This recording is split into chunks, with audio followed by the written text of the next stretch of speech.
আচ্ছা, আমি শুরুতেই বলি, কারণ বরবাদ হচ্ছে একটা ঝড়ের নাম, যেটা অলরেডি শুরু হয়ে গেছে। সো এই ঝড়ের মাঝখানেও কিন্তু আমাদের আছে না, ঝড়ের মাঝখানে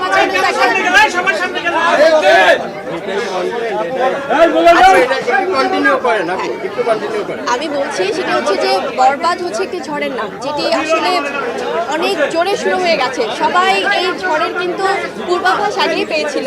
সো সেখান থেকে বরবাদ কিন্তু বরবাদের গতিতেই যাচ্ছে, একদম মারমার কাটকাট অবস্থা। তো সেখান থেকে আমি বলবো যে আমাদের মেগাস্টার, আমাদের মহারাজা, আমাদের সবার ভালোবাসার নায়ক শাকিব খানের সিনেমা বরবাদ যেভাবে চলছে, এটা আমাদের ইন্ডাস্ট্রির জন্য অনেক গর্ব করার বিষয়।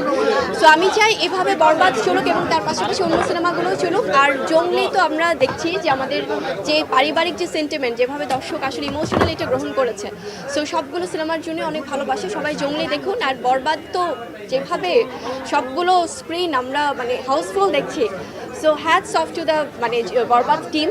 সবাইকে অনেক অনেক শুভকামনা। হৃদয় ভাইয়ের জন্য অনেক ভালোবাসা, কারণ প্রথম ওনার ডিরেকশনের সিনেমা। আর যারা প্রডিউসার টিম আছে, কারণ এত বিগ বাজেটের একটা সিনেমাকে আমাদের সবার সাপোর্ট দেওয়া উচিত। আর সেখান থেকে জঙ্গলের জন্য কিন্তু অবশ্যই ওনার সম্পর্কে তো যতই বলবো কম হবে। শাকিব খান আমাদের ইন্ডাস্ট্রির জন্য এত বড় একটি নাম, যতই বলবো ততই কম হবে।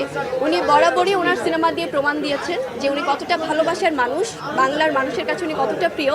যেভাবে সবগুলো শোজ ভালো যাচ্ছে, আজকে প্রথম দিনে যেভাবে রেসপন্স, আমাদের জন্য অনেক গর্বের। আর জঙ্গলি টিম, আমি বলবো যে আমরা অ্যাজ আ জঙ্গলি টিম অনেক অনেক শুভকামনা জানাই বরবাদ টিমের জন্য। এছাড়া সবগুলো সিনেমা যেগুলো এসছে, প্রত্যেকটা সিনেমা সবাই দেখুক, জঙ্গলিও দেখুক সবাই।